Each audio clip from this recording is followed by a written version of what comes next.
We were in Miami headed to Bonaire, and we flew American Airlines. American Airlines is literally the only airline that flies to Bonaire.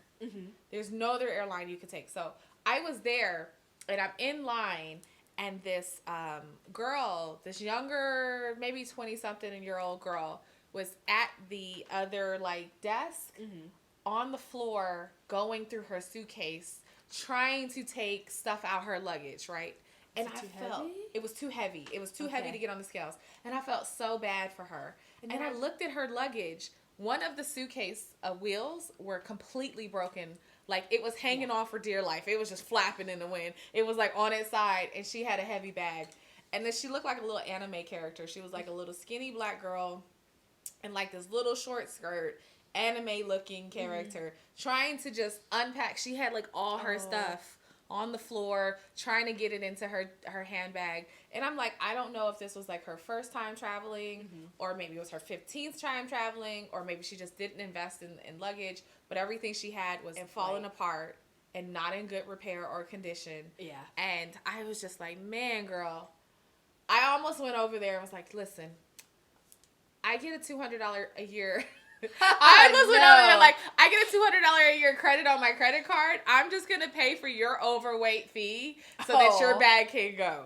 But that would have made her a year, though. I really was, like, ready to do that because I'm just like, whatever the fee is, just put all this shit back in this bag. Yeah. And when you get to where you're going, buy another bag. I didn't even see, she was able to rearrange it. Like, it took her the whole time. Like, I was standing in the line moving up, finally. And I just felt so bad for her.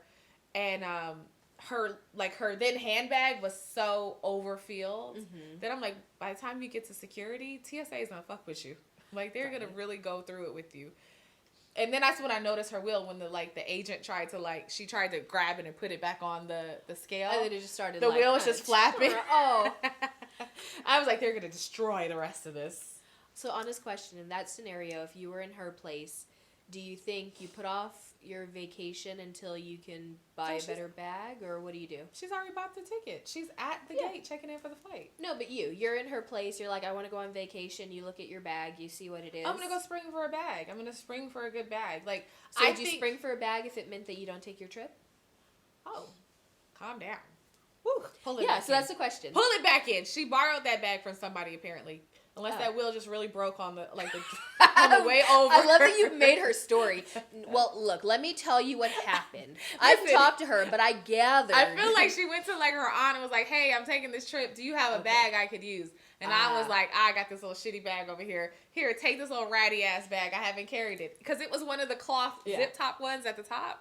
They don't even exist really anymore. Oh, that's interesting. Yeah, and it was, like, oversized, obviously. She's checking it. And so I think the aunt was like, oh, God, I'm so tired of this girl. Take this shit. So she took the bag, and as she was, but it couldn't have just, the wheel didn't just break off. I'm not talking about, like, the wheel just broke. Like, literally, that whole little plug right there was just flapping. It was just, like, loose. And then I just felt like, by the time, have you seen the videos? There's this video on Instagram that's going viral. It's like, you know, it shows the Delta agent, like leisurely just placing it on the conveyor belt, and then it gets down to the thing, and it has, like, this machine that's like, bop, bop, bop, bop. Yes. And they're like, this is what happens to your luggage. Yes. It's just, like, bouncing your luggage, like, around. Oh, I mean, those, like, big airports have these giant things. It's just, like, it's just dropping it, throwing it. You think that it's baggage handlers doing that to your bag. No, it's the machinery. That's why you need a good bag. I mean, the machinery is extremely aggressive. After I saw it, I'm like, woo, Janae. Yes. I mean, we've always talked about this, that my aesthetic is always, I want to look like I'm too poor to rob. Like, that's always just my goal. Yeah, she looked like she was too poor to rob. You, on the other hand, looked like you might have something. Her bag had no third, fourth wheel. I don't know how she got it from, like, the baggage claim to the taxi. It was, like, a long journey for her. Look, she didn't look too poor to rob. She looked like it would be an inconvenience to rob her, because what do?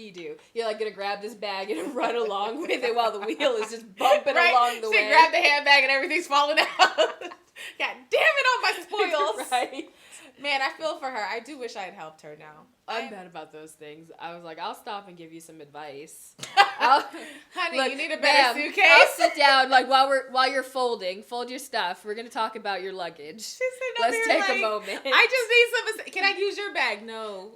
No, you can't use my bag, but what you can take is this advice. You see these things? You don't really need them for this trip. She's like, I need those. She had like these really big chunky ass boots, and I was like, baby, what are To go to Bonaire? No. Oh, okay. I thought maybe she was on your flight. I was like, no, what? we were in like the general Okay. American Airlines Oh, line. okay. I don't know where she was going, but I hope somewhere she could wear those boots to because I thought it was absurd. I mean, if you don't know, you wear your heaviest shoes on the plane. If you're taking boots, you should be wearing them on the plane. Oh, I forgot. I think she was a stripper. She was going through it. I guess, yeah, you're probably not going to want to try walking through an airport if you have like a 5-inch heel, 6-inch heel. But still, you know, the funny part about this is that I get up there and my bag was overweight. Hey, I had a 100-pound bag, but I paid the fee. I just was like, well, fuck it. I'm like, I'm not about to be like her. You're not about to get two of us. I don't know.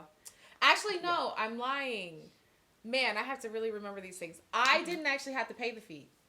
The lady tried to make me pay the fee, and I told her I'm a platinum member on Qatar Airways, which is the blue one on One World.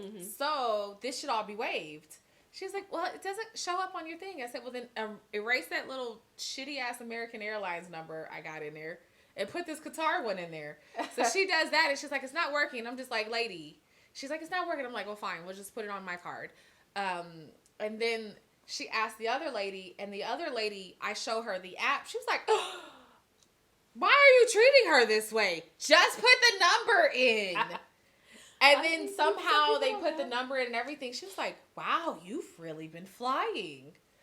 Little did she know, I've just been grandfathered in because of COVID that I've kept the bag. Now, coming back from Bonaire, no such luck. This lady, she didn't give a fuck. She was just like, you paying for the overweight fee or nah? You about to miss the flight anyway. Jeez. Oh, I'm still going back to this poor woman. I'm trying to think if I was in her situation, if like having a crappy bag would be enough to stop me from going somewhere. But does it stop you beforehand or when you're at the gate? Because now you're already checking in for the flight. I mean, it doesn't stop you. You're checking in for the flight. You then commit to buying a bag. I mean, but that's not how my personality works. You know, the moment I think I'm going somewhere, if I put it in my mind, I pulled out my clothing rack and I started hanging up my clothes to figure it out. And this will be months in advance. Cause okay, so first of all, we're gonna talk about this woman and what she needed to do, and I'm putting myself in. We're her gonna shoes. give her a name. I felt like she was a Camilla. So okay. Camilla. Okay, so if I'm in Camilla's shoes, I'm never getting to the airport with a crappy bag. Because the moment I decided I was going to, let's say she was going to Philadelphia. Yeah, Philadelphia for the Exotic Dancers Convention. Okay, Las Vegas. Yeah. We'll just say she was coming Las to Vegas. Vegas. Perfect. Yeah, that makes sense. Honestly, it's a whole thing. So she's got all of her costuming in there. She's got her props. She's ready to come here. For me, the moment I knew that convention was coming up, I started hanging up my stuff. I pulled out my bag so I could look at the size of my bag versus this. And at that point, I gave my bag a nice little once-over. I wiped off some of the scuff marks. Then I saw that little floppy wheel. I was like, oh, this won't do. I either can't go to this convention or I need to buy another bag. But Aunt Lizzie said this bag will sustain you. It will work. And Aunt Lizzie doesn't love me, and that's what I figured out. So me as Camilla, knowing I'm going to this convention, I decided to go to TJ Maxx and pick up the $90th Anne Klein bag that I could find. Exactly. And then I got myself ready to go on a flight. I didn't take this floppy bag. And then what I decided to do is that I'm going to eat cheaper while I'm there. I'm not buying any alcohol. And that's how I'm making it work to have this bag. Who's going to the exotic dancing convention and not drinking alcohol? Look, she is supposed to be hopping up on this pole. And if she's on a spinning pole, she can't be drinking. I'm done. She can't. I mean, she probably needs to though, because she's got a routine that she's been practicing, and she can't execute this routine drunk. So I mean, I do hope that she went and bought a new. Like that bag was not going to survive the trip back. Honestly, that bag was not going to survive the trip back. So no, I do not hope, if you're checking it. I do hope she upgraded and improved her suitcase. Just get a nice bag. It doesn't have to be a super nice bag. It doesn't have to be Peak Design. It doesn't have to be Monos. Literally go to TJ Maxx. They have some fantastic bags to start with. That's your baseline. Maybe we'll do that. We'll go to TJ Maxx and do like a review on a Yes. bag that we picked up from there. Here's what I'd buy here. Yeah. Yeah. Here's what I buy here. Check out our Flirting with Travel YouTube channel to find that review, because we'll do that. So, Camilla, if you're listening, please like, comment, subscribe so that we can give you more information on how to travel better in the future. We are here for you. The YOU. Bye, Camilla. Peace. That's all for this week, but the trip doesn't have to end. Link up with us on Instagram at Flirting with Travel, or check out flirtingwithtravel.com for itineraries and more travel hacks. Taking off. Love you.